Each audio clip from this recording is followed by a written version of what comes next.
Leverage our one-stop digital ecosystem that will allow you to promote your music, sell albums, and host paid events, host webinars and sell courses, promote your concerts, sell tickets and live stream events, and market your business or project to generate new customer leads, traffic, and more. This is all supported by our homegrown AI-driven digital marketing infrastructure that has successfully served hundreds of clients around the world. To learn more, send us a message or call 765-4641. Hi, good evening, and welcome to Bloodline Podcast on IN5, sponsored by the National Gas Company of Trinidad and Tobago. This evening, my guest is Angie Dedier, former Digicel Rising Star champion. Hi, Angela. Welcome to Bloodline Podcast. Hi, Peter. Thank you for having me, and a pleasant good day, Trinidad and Tobago. How are you keeping, Alan? I'm okay. You good? Yeah. Tell me about you. Tell me about where you're born. Tell me where you're born and grew up. Well, I'm originally from Arima. Mm-hmm. I spent most of my childhood life in Arima. Mm. And then after, when I was about 11, we resided to Brazil. I don't know if you know where Brazil is. Well, right. Plenty of people think when you say Brazil, Brazil away, yeah. But no, we have a Brazil in Trinidad. I know where Brazil is. Right. I've been there. Right. Mm-hmm. So I have been there since that. Yeah. Yeah. And the family, a big family. We have a big family. No, our family is very large. Huge. Yeah. Humongous. Very huge. Where you went to school? Well, I went to Arima New Government School in Arima. Then I went to Cureb Junior Secondary. And then to St. Augustine Comprehensive. Beautiful. And while you were a girl growing up and thing, what hobbies you had? Dolly house for you? Dolly house, yeah. Playing with dollies, yes. Sewing. So I used to make my little dolly clothes. Yeah. When you sew it on your hand, and then from there I started to make clothes for myself. Yeah, and it become not just a hobby, but really something that I really enjoy doing. Sports and things. Nah. I tried sports. Like what? Cricket. Cricket, running. You know, I as a sports person, but not to say that is my thing, but I like sports. I love football. I love football. I love football. What started you off in music? Well, my brother, my eldest brother, he was a DJ. And I could remember, and some people might remember when they was really small, but when I had about 3 years, I remember he was playing music. And I was sleeping, but I remember waking up and into the music, and I jumping up on the bed and dancing and thing. And after the song done play, I went back and sleep. And my mother already told me about it, but I remember that, and I had about 3 years that time. And right after he fly away, he went across to America to live. But music was always in my family because my mother, my aunt, and them, they always were singing. My uncle, all of them. And they started to teach us to sing from small.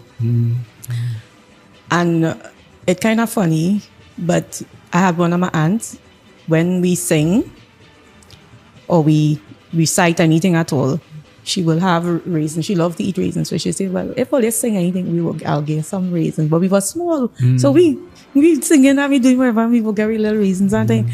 But what made me realize about this music thing, when I started to go to school, the walls, how it was closing, every time you talk, it will echo, bounce off the wall. So after listening to a little Barbra Streisand or Janet Jackson or Whitney Houston, I will go in school while everybody else playing, and I will lock myself in the room and I will start to sing. And like bounce off the wall. Yeah. So I feeling like, you're singing on a microphone and it's sounding real good. And then from that, I will hear people clapping. So when I look downstairs and I see people come, I say, wait, people listening to me. And I was in school. I had about 11 years when that was happening. Wonderful. Yeah. Who was the biggest, mentioning Barbra Streisand, who was the biggest influences Then who your biggest? What influences really? Janet Jackson was the first, and then Barbara Streisand. Janet Jackson and Barbara Streisand. Yeah. You compose songs? Yes, I have tried composing. Yes, I have some songs that I have out on YouTube. Some of them I wrote, and some that I wrote with somebody else. That is Christopher Morris. He wrote 2 songs with me, well, actually 3. And I have some other songs that I did. It released and then it got pulled off for whatever reason, I don't know.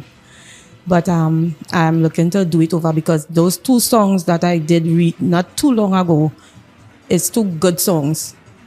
And I don't know what is the reason, but I'll find out and I'm going to do it over. One of those songs was Right Mix. I did that song in 2016 for the finals of Digicel Rising Stars as an opening. And it didn't really get the proper exposure. It released long after when it should have. And I don't know why, but things just go, you know.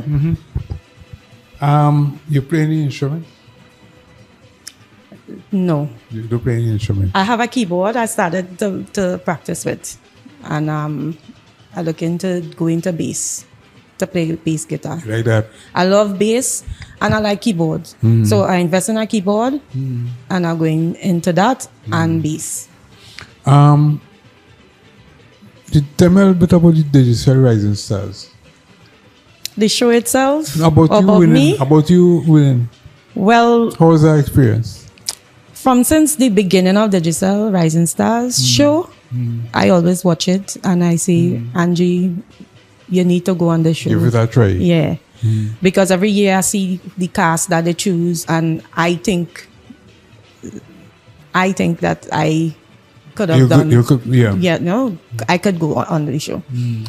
And every year I practice, but I never went. And then sometimes, based on what I saw, I would say like, nah, I ain't going.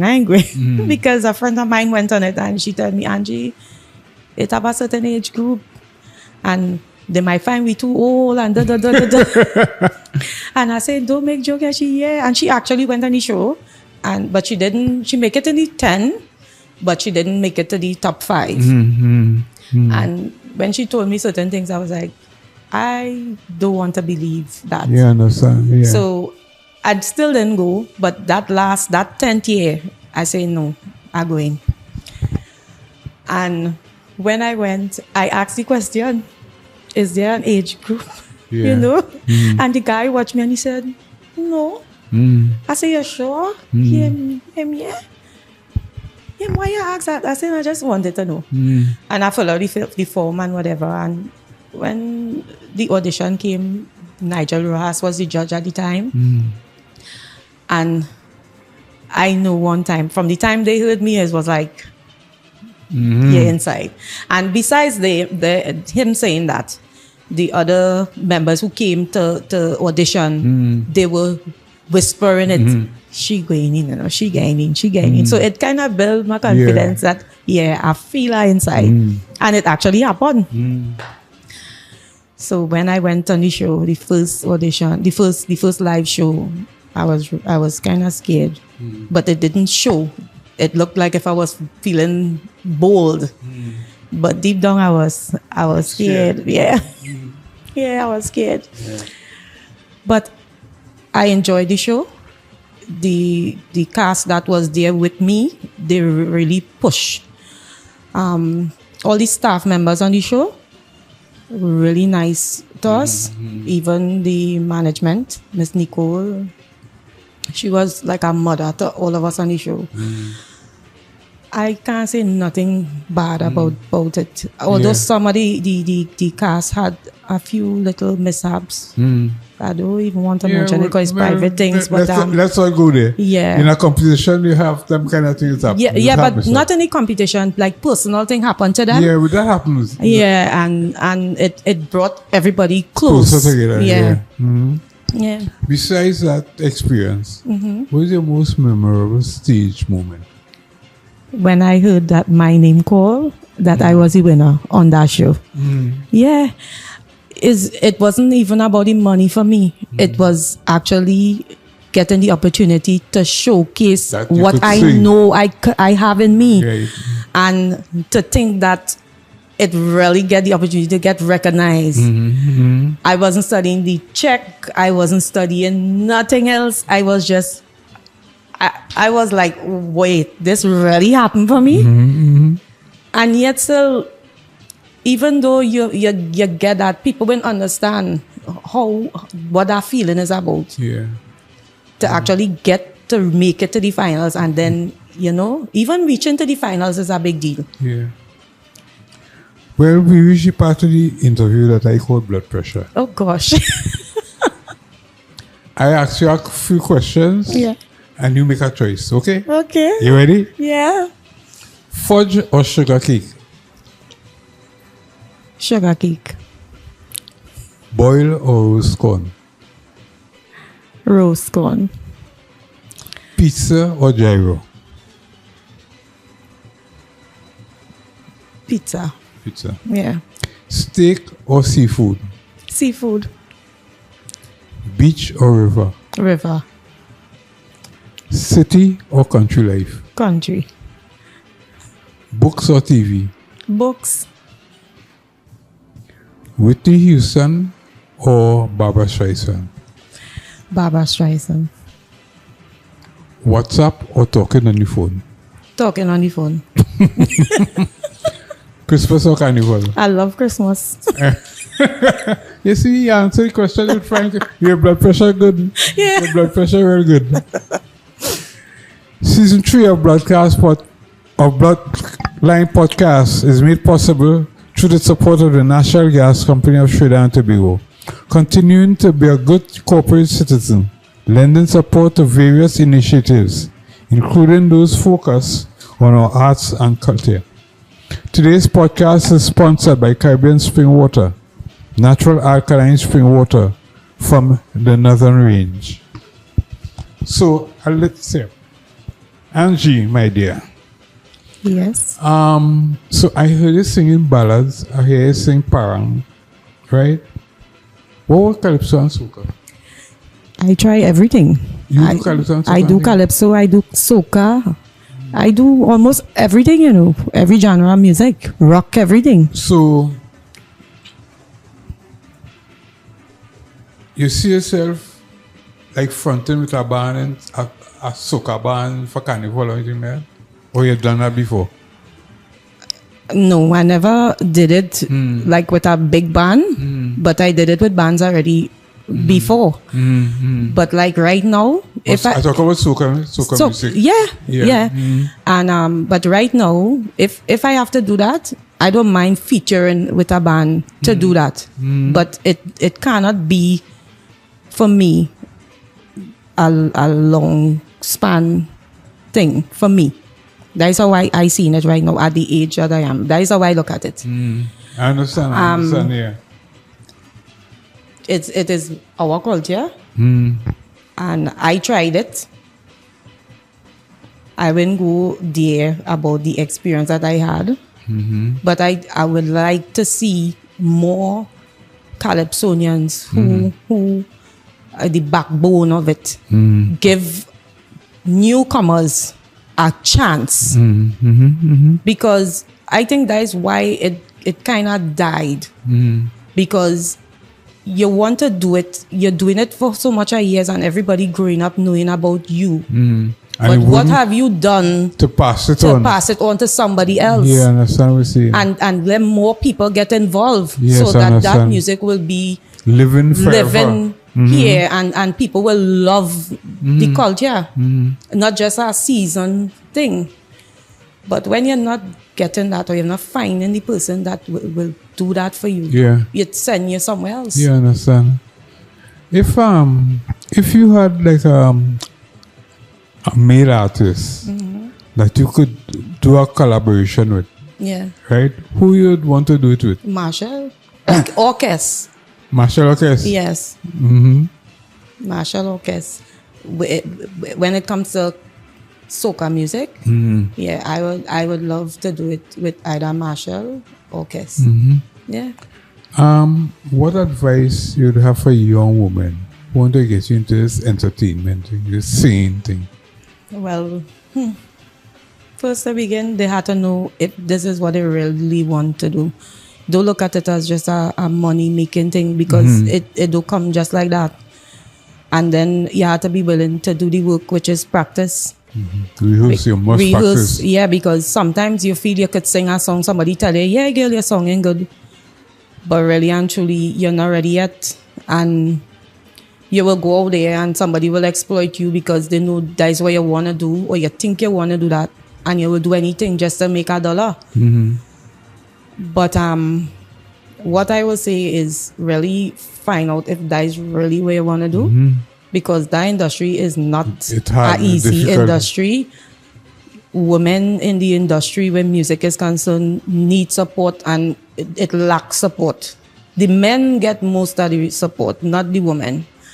And if the women come together and really support and not fight one another, because as you say, Trinidad is a small country, and it only a few. You will hear Destra and Nadia Batson and Denise Plummer and Patrice Roberts and Fayan and Nyla, but where the rest behind? And have a lot and it have plenty people who have the talent and really want to do it, but they don't get the chance. You think we need more shows like Digicel Rising Stars? Definitely. Digicel Rising Stars, I think, did the best thing by having the show. I wish they could bring it back, even if they had to do it in a different way, or even if it's not Digicel, but some other firm come with a next entertainment show to bring out people and really, because before, when it had party time and all these things coming up, you seen where people really had that talent, and the background of that came from international music. If people do the history, is international music they were listening to, and that is what they was doing, right?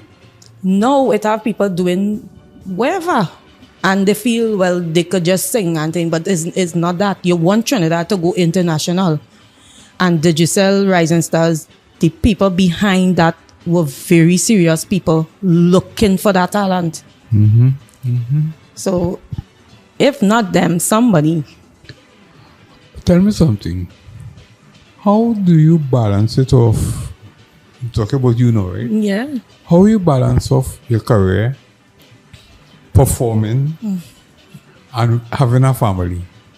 How you balance that off in 24 hours? Well, to answer that question, I think I am very fortunate to have an understanding family, because they understand that this is what I want to do, and I don't get no kind of pressure from them. So the help that I will need, I get it from them. Beautiful. So it does be an easy, smooth ride for me to do that and to do that. I don't have no problem. Wonderful. Let's have a couple more questions for you. Yeah. What has COVID-19 taught you most about yourself?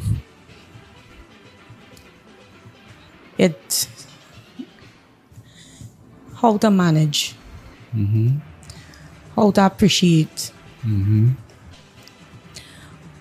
separate my needs from my wants. Yeah. It even show me how to see people differently. It changed me a lot. Yeah, it really changed me a lot. I see things in a different, big different way. I don't make nothing a problem for me anymore because of this COVID. Things what will normally get me a certain way. Let that go. No, it could be what? Food, work, money, whatever, because I see this as a level playing field now for everybody. Mm-hmm. Yeah. Mm-hmm. So it didn't have nothing like you here and I here, all of us in the Same thing, same color. Yeah. Okay, final question. What's in the future for Angela Dedier? Well, I know what Angela wants. Mm-hmm. But